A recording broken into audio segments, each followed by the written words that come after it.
Jake Morrison stood on the bridge of the colony ship New Horizon and watched the stars through the massive viewing window. His hands gripped the metal railing as he counted the ships gathering in the darkness around them. Hundreds of human vessels floated in the empty space between star systems, all waiting for the same signal. The signal that would take them away from everything they had known for the past 50 years. The communication panel behind him buzzed with incoming messages from the last transport shuttles. Each one carried families, scientists, engineers, and workers who had spent decades building the galactic civilization that now seemed so eager to forget their contributions. Jake turned to watch the final shuttle dock with their ship. The metallic clang echoed through the hull as the airlock sealed shut. Lisa Carter walked onto the bridge carrying a small datapad in her trembling hands. She had been Earth's ambassador to the Galactic Council for 15 years. Her face looked tired and worn down by months of preparation for this moment. She handed Jake the datapad without saying a word. The screen showed a simple message that would be transmitted to every human ship in their hidden fleet. "All stations report ready for departure," she said quietly. "The last evacuation transport just arrived from the mining colonies in the Vega system." Jake nodded and looked at the numbers on his screen. 2 million humans scattered across 47 different worlds had abandoned everything they had built. They left behind homes, businesses, research stations, and entire cities that they had constructed with their own hands. The aliens who had hired them would wake up tomorrow to find empty buildings and silent machinery. Ryan Bell stepped out of the elevator that led to the lower decks. He had been the trade minister responsible for managing human commerce across 12 different star systems. His job had been to negotiate contracts and ensure that human workers received fair payment for their services. Now his job was to make sure that no human would ever have to work for alien masters again. "The last group from the Centauri food processing plants is aboard," Ryan reported. They managed to get out before the Beltarian supervisors noticed anything unusual. Jake remembered visiting those processing plants 6 months ago. The humans there had been working 18-hour shifts to meet impossible production quotas while their alien supervisors took credit for every innovation and improvement. The Beltarians had treated the human workers like sophisticated machines rather than intelligent beings with their own ideas and solutions. Alex Turner emerged from the communications room with a grim expression on his weathered face. He had commanded the human security forces that protected alien trade routes from pirates and raiders. His teams had saved countless alien lives and prevented billions of credits worth of cargo from being stolen. The aliens had praised his efficiency while paying him a fraction of what they paid their own security forces. "All military personnel are accounted for," Alex announced. "We pulled our people out of every defensive position across the galaxy. The trade routes, the border stations, the early warning systems, everything." Jake knew what that meant. The void seekers who lived in the darkness between galaxies would soon find undefended territory to raid. The alien governments had relied on human military expertise to keep their borders safe, because humans had proven themselves to be exceptional at strategic planning and tactical combat. Without human defenders, those borders would become vulnerable within weeks. The bridge fell silent as everyone processed the magnitude of what they were doing. For 50 years, humans had integrated themselves into galactic society. They had become essential to the functioning of civilization across hundreds of worlds. They had maintained the technology, managed the logistics, defended the borders, and solved the problems that kept everything running smoothly. But the aliens had never seen them as equals. Humans were useful servants who could be hired to do the difficult and dangerous work that other species preferred to avoid. They were praised for their competence while being excluded from positions of real authority. They were valued for their contributions while being denied the respect that should have accompanied their achievements. Jake pulled up the classified file that had started this entire exodus. The document had been discovered 3 months ago by a human archaeologist working on an ancient site in the Andromeda Galaxy. The information contained within that file had changed everything that humans thought they knew about their relationship. With the galactic community, the file revealed that humans were not the primitive newcomers that everyone believed them to be. The evidence showed that human ancestors had been part of galactic civilization millions of years ago. They had been the engineers and innovators who had built the foundation technologies that modern society still depended upon. They had been the guardians and protectors who had established the defensive networks that kept the galaxy safe from external threats, but something had happened. Some great catastrophe had forced the ancient humans to abandon their technology and retreat to a single world where they had lived in isolation for countless generations.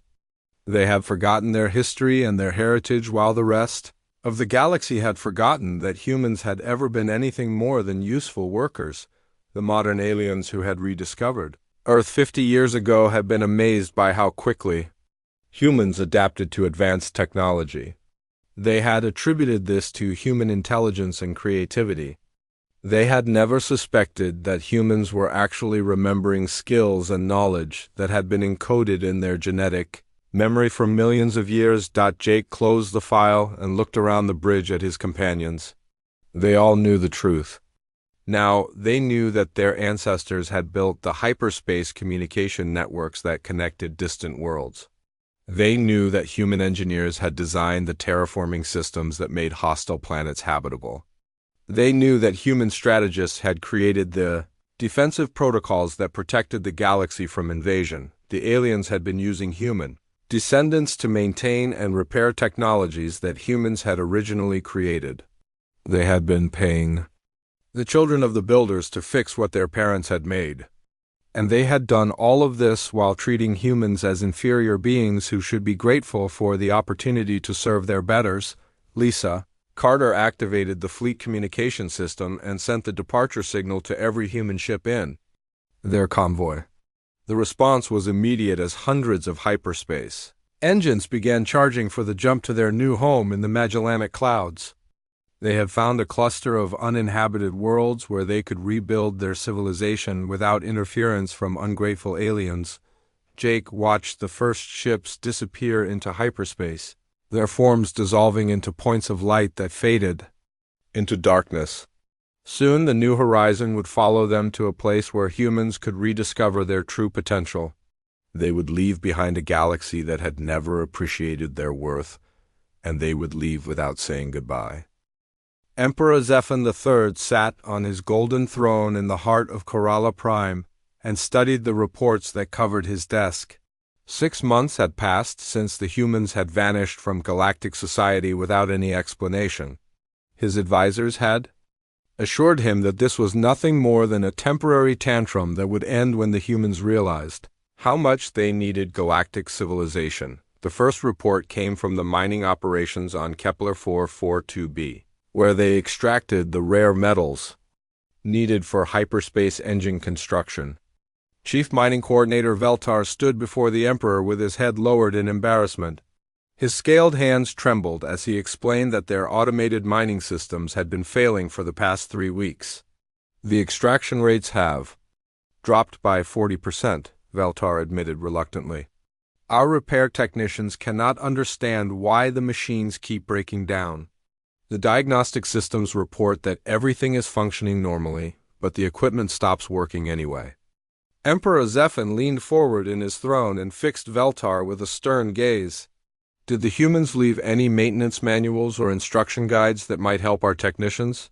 Veltar shifted uncomfortably and avoided making eye contact with his emperor. Your Majesty, we never thought to ask the humans for such documents. We assumed that our own people could figure out how to maintain simple mining equipment. The Emperor dismissed Veltar with a wave of his hand and turned his attention to the next report. This one came from the Centauri food processing plants that supplied nutrition to half the worlds in his empire. The Beltarian supervisor named Kexanol had traveled all the way from Centauri to deliver his news in person. The contamination levels in our food products have increased dramatically, Kexanol explained while wringing his 4 hands together nervously. We are detecting bacterial infections that our sterilization systems should have eliminated completely. The safety protocols that the humans established are failing one by one. Emperor Zephin felt a small flicker of annoyance at hearing another complaint about missing humans. Surely your people can identify the source of these contamination problems without human assistance. Kexanal shuffled his feet and looked down at the polished floor of the throne room. Your Majesty, the humans designed all of our safety procedures. They created protocols that were far more advanced than anything our own scientists had developed. Without their guidance, we are struggling to maintain the same standards of quality and safety. The third report came from Admiral Korth, who commanded the Emperor's Deep Space Monitoring Network. His expression was more serious than the previous two officials, and his military bearing suggested that he brought news of genuine importance rather than minor operational difficulties. Sire, our early warning systems along the galactic rim have gone offline, Admiral Korth announced with military precision. The automated scanning stations that monitor for Voidseeker activity are no longer transmitting data to our command centers. Emperor Zephin sat up straighter in his throne because this news was genuinely concerning. The Voidseekers were ancient enemies that emerged from the darkness between galaxies to raid civilized worlds. They were ruthless predators who consumed entire populations and left nothing but empty planets in their wake. The early warning network was the only thing that gave galactic defenses enough time to respond to Voidseeker incursions. How many stations have we lost contact with? The Emperor asked. Admiral Korth consulted his datapad before responding. 17 stations have gone completely silent, and another 32 are reporting intermittent failures. The humans maintained all of these facilities because they were the only species willing to work in the dangerous regions near Voidseeker territory. The Emperor felt his first real moment of concern about the human departure. Minor problems with mining equipment and food processing could be solved with time and effort. But the loss of early warning systems meant that his empire was vulnerable to surprise attacks from their most dangerous enemies. Trade. Minister Kexahol burst into the throne room without waiting for permission to enter. His normally calm demeanor had been replaced by obvious panic as he carried urgent communications from across the galaxy. His breathing was labored as if he had been running through the corridors of the palace. Your Majesty, I have received emergency reports from every major trading partner in the galaxy, Kexahol announced while trying to catch his breath. The Vegan Confederacy is experiencing complete system failures in their manufacturing sectors. The Andromeda Trade Guild reports that their shipping routes are in chaos because their navigation systems are malfunctioning. Emperor Zephin stood up from his throne and walked to the massive window that looked out over his capital city. The view showed gleaming towers and flying vehicles moving between the buildings in organized patterns.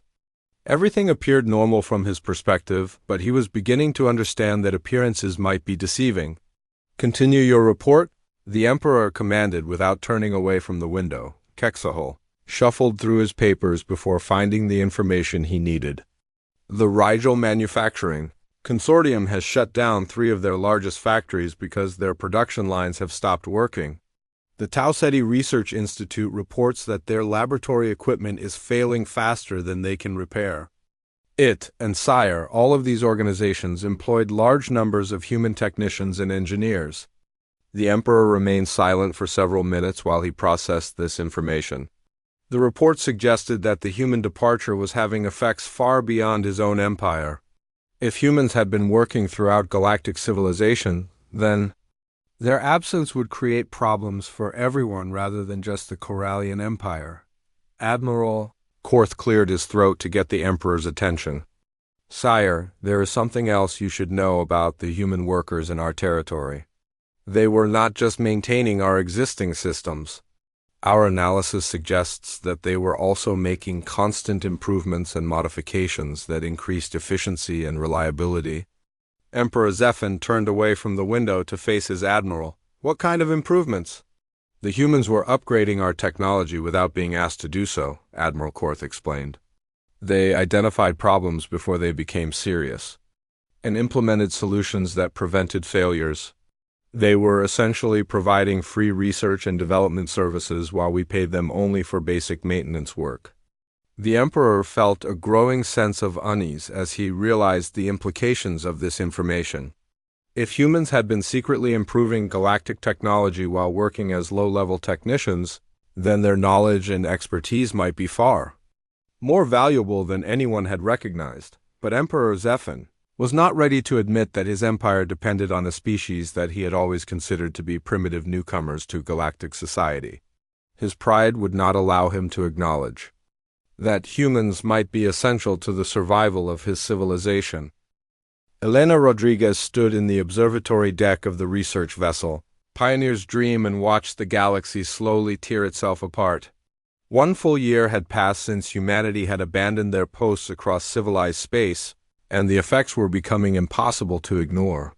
Through the powerful telescopes and monitoring equipment, she could observe the collapse happening in real time across hundreds of different star systems. The ship floated in the Magellanic Clouds, where the human fleet had established their new home among a cluster of uninhabited worlds.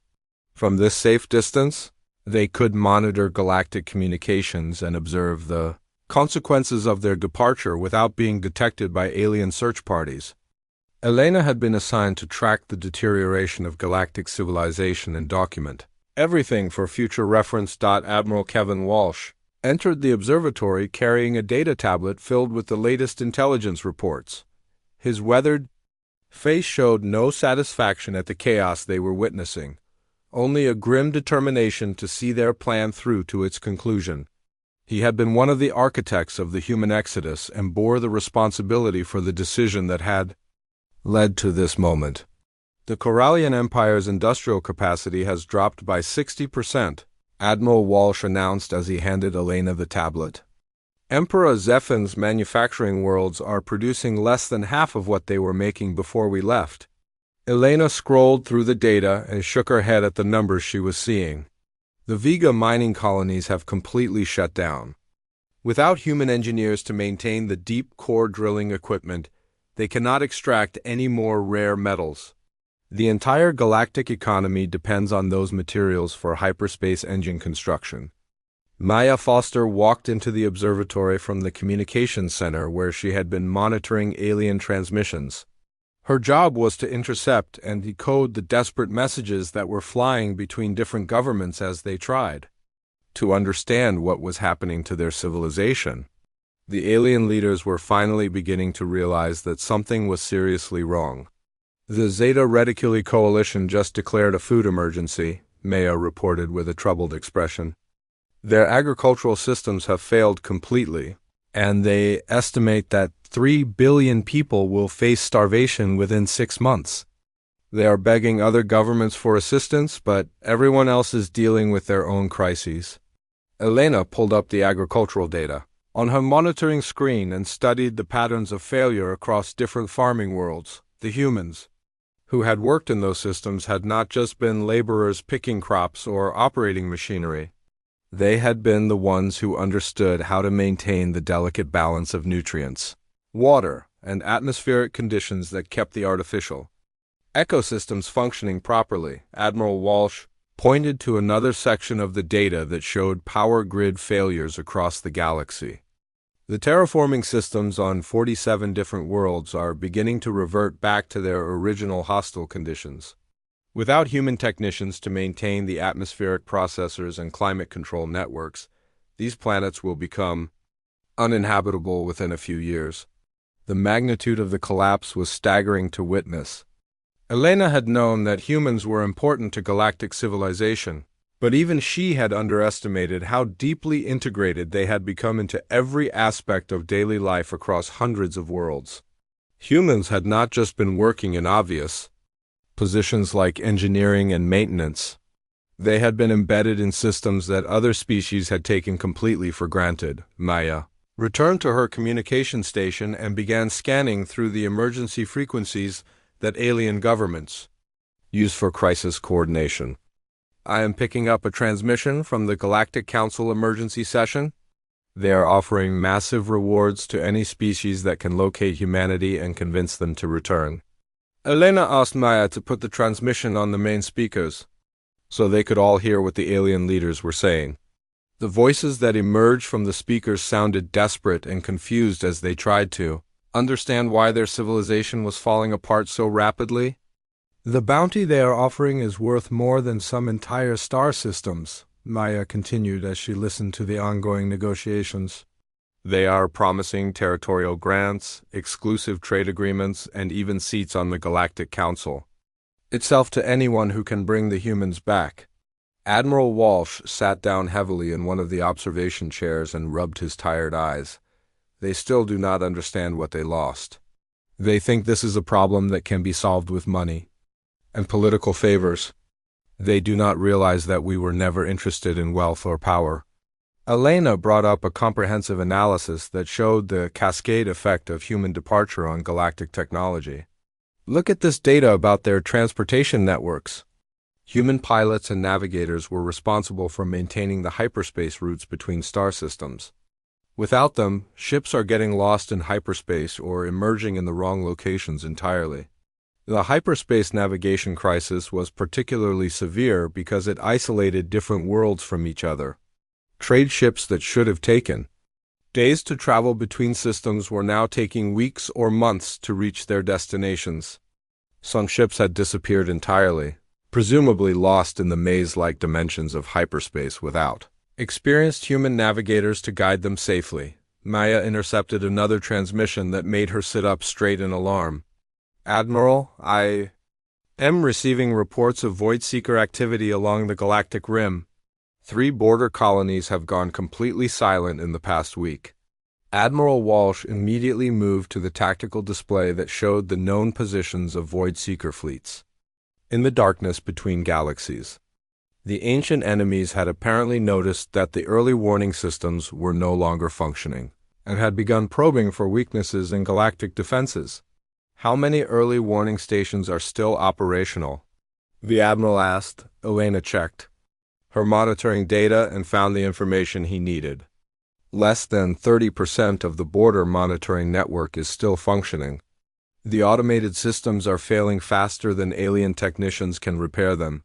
At this rate, the entire early warning system will be offline within another 6 months. The loss of early warning capability meant that void seeker fleets could penetrate deep into galactic territory before anyone detected their presence. The defensive fleets that protected civilized worlds would have no time to organize resistance against surprise attacks.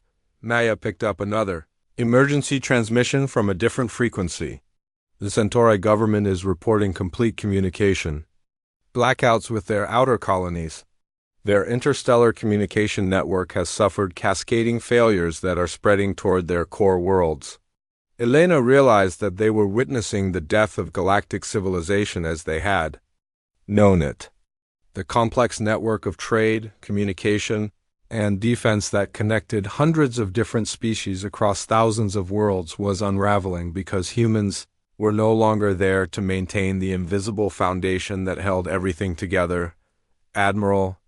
Walsh stood up and walked to the main observation window where he could see their new human colonies taking shape on the planets below. "We gave them 50 years of our best efforts. We helped them build something greater than any of them could have achieved alone, and they repaid us by treating us like servants." Emperor Zephan III stood alone in his throne room as the lights flickered and dimmed around him. 2 years had passed since the humans vanished from galactic society, and his mighty empire was crumbling faster than he could comprehend. The golden walls that had once reflected the glory of his reign now seemed cold and empty in the failing artificial lighting that struggled to illuminate the vast chamber. Sam Blake operated the stealth reconnaissance ship Silent Observer from a hidden position near the edge of Corallian space. His mission was to monitor the collapse of the Empire and report back to the Human Leadership Council about the Emperor's desperate attempts to maintain control. Through powerful long-range sensors, he could observe the Corallian fleet drifting powerless in the darkness of space. The Emperor's magnificent capital city on Coralla Prime suffered from rolling blackouts that lasted for hours at a time. The power grid that had once provided unlimited energy to billions of citizens now struggled to maintain basic services. The fusion reactors that powered the city required constant maintenance and calibration that no Corellian engineer could provide without human expertise. Chief Advisor Mordek entered the throne room carrying reports that grew more desperate with each passing day. His normally proud bearing had been replaced by the hunched posture of someone who carried an impossible burden. The scales on his reptilian face had lost their luster, and his eyes showed the strain of managing a civilization in terminal decline. Your Majesty, the situation grows worse by the hour, Mordek announced as he approached the throne. Our scientists estimate that without human technical expertise, our civilization will suffer complete collapse within another year. Emperor Zephan turned away from his advisor and walked to the massive window that overlooked his dying capital. The view showed empty streets where flying vehicles had once moved in organized patterns between the towering buildings. Many of the towers now stood dark and abandoned as their automated systems failed one by one. What news do you have from our scout fleets? The Emperor asked without turning around. Mordek consulted his data tablet before responding. The search. Teams have explored 17 different star systems where humans were known to have settlements or research stations. All of these locations have been completely abandoned with no trace of where the humans might have gone.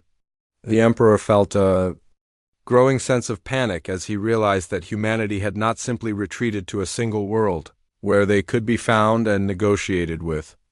They had vanished as completely as if they had never existed in the first place. Their departure had been planned and executed with precision that left no clues for anyone to follow. Sam Blake monitored the communications between Corellian search ships as they desperately tried to locate any sign of human presence in the galaxy. The Emperor had authorized the use of his most advanced reconnaissance vessels and his best pilots for this mission. But the humans had covered their tracks too well, and the search teams were finding nothing but empty space. Admiral Korth entered the throne room with news. That was even worse than the reports about failed searches. His military uniform looked rumpled and unkempt because he had been working without rest for weeks, trying to coordinate the defense of an empire that could no longer defend itself. Sire, the Void Seekers have begun major incursions along our border, Admiral Korth reported. With barely controlled desperation, 3 entire star systems have gone silent in the past month. We have no early warning of their approach, and our defensive fleets cannot respond quickly enough to prevent these attacks. Emperor Zephan finally turned away from the window to face his military commander. How many ships do we have that are still capable of combat operations? Admiral Korth looked down at his datapad with obvious reluctance before providing the devastating answer. Less than 40% of our fleet is operational. The remaining ships are grounded for maintenance that our technicians cannot perform.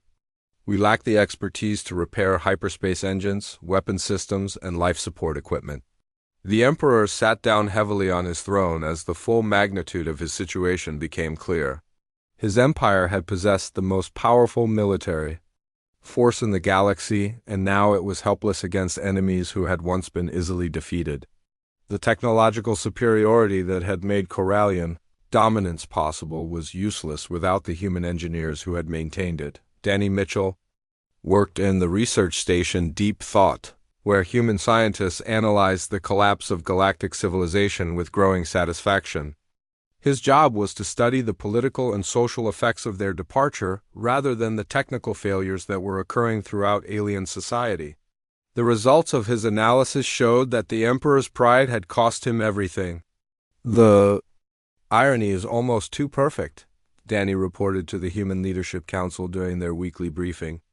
Emperor Zephan had the most advanced civilization in the galaxy, and he threw it away because he could not admit that humans were essential to its survival.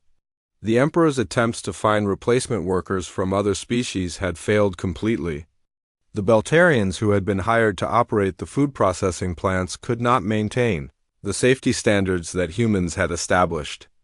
The Rigelian technicians who had been brought in to repair mining equipment could not understand the sophisticated modifications that humans had made to increase efficiency. Mordek returned to the throne room with the most desperate proposal. Yet, Your Majesty, I recommend that we offer the humans complete autonomy over any territory they choose to claim. We could grant them independent status and recognize them as equals in exchange for their return. Emperor Zephan stood up from his throne and began pacing back and forth across the chamber. The idea of granting equality to a species that he had always considered inferior was almost impossible for him to accept.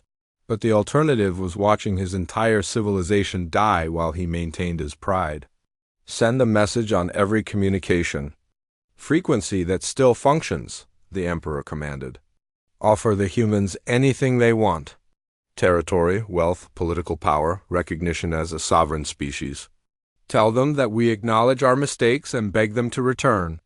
Sam Blake intercepted the Emperor's desperate broadcasts from his hidden observation post. The messages were transmitted on emergency frequencies and repeated continuously in the hope that humans might somehow detect them. But the communications reached only empty space because humanity had moved far beyond the range of galactic technology. The Emperor's final transmission was broadcast from his personal communication array as the power systems of his palace began their final shutdown. His voice carried across the dying networks of his empire as he spoke words that he never thought he would say. "We were wrong about everything," Emperor Zephan announced to the darkness. "We treated you as servants when you were our guardians. We dismissed your contributions when you were the foundation of our civilization. We are sorry for our arrogance and we beg you to forgive us." But space remained silent, and the Emperor's regret echoed through the ruins of his empire like a monument to the folly of those who mistake service for servitude. Nicole Hayes stood before the massive viewing screen aboard the colony ship, New Earth, and watched the final intelligence reports from their monitoring stations scattered throughout the galaxy. 3 years had passed since humanity had abandoned galactic civilization, and what they were witnessing was nothing less than the complete collapse of everything the aliens had built over thousands of years of development. The Corellian Empire that had once dominated half the known galaxy had fractured into dozens of smaller territories ruled by local warlords who fought each other for control of the few remaining functional facilities. Emperor Zephan's throne world had been evacuated months ago when the life support systems finally failed beyond any hope of repair. Chris Murphy worked at the communications station where he monitored the last desperate transmissions from various alien governments as they tried to maintain some form of contact with their scattered populations. Most of the interstellar communication networks had collapsed completely, leaving entire star systems isolated from each other with no way to coordinate assistance or share resources. "The Galactic Council has officially dissolved," Chris reported to the assembled human leadership. The final transmission we intercepted was broadcast 3 days ago from the emergency bunker on Centauri Prime. The various species are now blaming each other for the crisis instead of working together to find solutions. Admiral Kevin Walsh called the most important meeting in human history as representatives from all their new colonies attended through holographic projections that filled the main conference room. The question they faced would determine not only their own future, but also the fate of an entire galaxy that was dying without their help. "We must decide whether to return and help them rebuild their civilization or continue our isolation in these new worlds," Admiral Walsh announced to the gathered leaders. "The choice we make today will echo through history for thousands of years." Elena Rodriguez was the first to speak during the debate that followed. Her research had documented every aspect of the galactic collapse, and she understood better than anyone what their departure had cost the alien civilizations. "The technological regression is complete. Most worlds have reverted to pre-spaceflight conditions. Ironically, the primitive civilizations that never developed advanced technology are now more stable than the species who relied on our infrastructure." Jake Morrison had been present at the beginning of their exodus, and his perspective carried weight with everyone in the room. "We left because we discovered the truth about our origins and our relationship with the galaxy. The question is whether we can forgive them for treating us like servants when we were actually their guardians." The debate continued for hours as different colony leaders expressed their views about returning to help, rebuild galactic civilization. Some argued that humanity had a moral obligation to prevent the complete extinction of species who were dying because of their departure. Others insisted that the aliens needed to learn the full consequences of their arrogance before they could truly change their attitudes. Maya Foster presented intelligence reports about the current state of various alien populations. The Vegan Confederacy has lost contact with 90% of their member worlds. The Andromeda Trade Guild has completely collapsed, leaving millions of traders stranded in deep space with no way to return home. Even the most advanced species are struggling to maintain basic survival technology. Danny Mitchell had spent months analyzing the social and political changes that were occurring throughout alien society. The interesting development is that many species are beginning to remember and respect the contributions that humans made to their civilizations. They are teaching their children about the humans who kept their worlds functioning, and some have even built monuments to honor our departed workers. The reports painted a picture of a galaxy that was finally learning to appreciate what they had lost, that the lesson was coming at a cost that might be too high for many species to survive. Billions of aliens had died during the 3 years of technological collapse, and billions more would die if the deterioration continued much longer. Admiral Walsh presented the final piece of information that would influence their decision. Our long-range scouts have detected Void Seeker fleets moving deep into galactic territory. Without early warning systems or defensive coordination, the aliens cannot mount effective resistance against these incursions. We estimate that the Void Seekers will overrun most of the inhabited galaxy within 5 years. The room fell silent as everyone considered the implications of this intelligence. The Void Seekers were an ancient enemy that consumed entire civilizations and left nothing but dead worlds in their wake. If they were allowed to sweep through the galaxy unopposed, they would destroy everything that remained of alien society. Nicole Hayes stood up to address the assembly with words that would determine the future of galactic civilization. The aliens made a mistake when they treated us as servants instead of recognizing us as the guardians and builders that we have always been. But extinction is too high a price for anyone to pay for that mistake. The vote was not unanimous, but the majority of human colonies agreed to return to the galaxy under very different conditions than before. They would not go back as workers or servants hired by alien governments. They would return as the rightful inheritors of the technology that their ancestors had created, and they would rebuild galactic civilization according to their own vision of what it should become. Meanwhile, Emperor Zephan sat alone in the ruins of his former palace on Kerala Prime. The building had no power, no heat, and no communication systems, but he had refused to evacuate with the rest of his people. He spent his days writing messages on pieces of paper that he hoped someone might find and transmit to the humans if they ever returned. His final message was simple and heartfelt in a way that his previous broadcasts had never been. We understand now that you were never our servants. You were our teachers, our protectors, and our guides. We failed to see your true worth until it was too late. If you ever return, we promise to treat you with the respect and gratitude that you have always deserved. The human fleet began its journey back to the galaxy with new ships and new technology that had been developed during their years of isolation. They carried with them the knowledge and expertise needed to rebuild what had been lost, but they also carried the wisdom to ensure that such a catastrophe would never happen again when they finally emerged from hyperspace at the edge of known space. Their arrival was detected by the few remaining alien monitoring stations that still functioned. The news spread quickly through the surviving communication networks, bringing hope to billions of people who had given up expecting rescue. Humanity had returned to reclaim their rightful place as the builders and guardians of galactic civilization, and this time they would never again allow themselves to be forgotten or undervalued.